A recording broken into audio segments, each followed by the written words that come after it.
Hi, in this video I will share how to control your MDDS30 using an analog joystick and analog mix mode. This is my connection. This terminal is for the battery, and both left and right terminals are connected to the left and right DC motors. Don't worry about the motor polarity, just connect it to the terminals and you can fix it later. As you can see, I'm using a joystick module.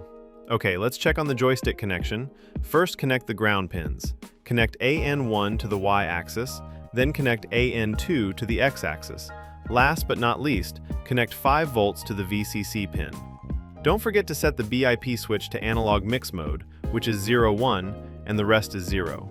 Now I will power up my driver, so let's try. Push the joystick forward and check the direction of the motor. As you can see, the left motor direction is wrong. It is reversed. Now try the opposite direction. Again, the left motor direction is wrong. Okay, let's fix it. Please turn off the power first, swap cables at the left motor terminal. Let's try again.